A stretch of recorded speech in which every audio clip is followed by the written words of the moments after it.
3D modeling is all about taking very little and turning it into something awesome. So let's go ahead and talk about the two things that you'll probably do so many times that you'll have dreams about it: extruding and beveling. So I'm going to go ahead and turn this cube into a polygon object by clicking right here. I'm going to go to my mesh menu, create tools, and I'm going to tear this off so we can have access to the bevel and the extrusion. Now I'm going to talk about extruding elsewhere as well because it is so important. So let's go ahead and talk about the difference between the two first of all. So we'll start with extrude. What extrude allows you to do is to take a surface, copy it in a way, and paste it right on top of itself. But when you pull that geometry away from the original surface, it will also give you a loop. So it will have actual walls. So to demonstrate this, what I'm going to do is, first of all, I'm going to choose a polygon. So I'm going to grab my polygons mode. I'll choose this guy right here. I'll go to extrude and I'll click on this surface one time. Doing so will allow me to then pull this surface, which was originally here, away, and then give me some sides or walls.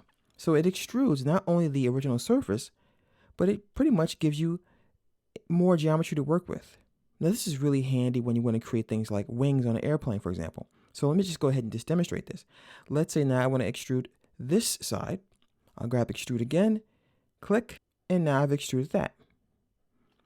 Of course, you can mirror this, but I'm just going to go over here very quickly to show you what I'm talking about. I'll choose this polygon, and I'll click on this one. And now we have something that could be wings or a letter T. And this is really the start of a more complicated shape. Now, earlier I showed you guys a tank that I created, and it all started out with a regular old box. Many of the models that you create do start out just like that, a regular old box. So now that we've talked about what an extrusion is, let's talk about his first cousin, Mr. Bevel. What is the difference between a bevel and an extrusion? Well, a bevel will not only extrude the surface, but give you the ability to make a nice surface that you can have a lot of control over. So once again, I'm going to first turn this off. I'll grab this surface so we see what we have here. I'll grab my bevel tool and I'll click, and this time I can just drag my mouse. Now, as you see here, what I have in this extrusion is not only this polygon being moved from the original surface, but we have this nice bevel here. Now, this is our extrusion, and what we have here is also our nice bevel. So the difference is this is called an offset. All right. So if you look at the controls for the extrusion, you see over here in our attributes manager, I can use this slider to control the offset. And I can also, of course, control other parameters. So let me go ahead and resize this a little bit so we can see it. I can also change the subdivision of this bevel. So take a look right here. We have a polygon here. So I'm going to subdivide it to get a really nice smooth effect here. And I'll zoom in. See how nice and smooth that is? All right. Before it was just a flat polygon. And I have a lot more control than that. So what I'm going to do is I'm going to show you, I'll scroll down a little bit more, that we have the ability to go to this little shaping category, and it says round, as we see here. But the really interesting and powerful feature here is user.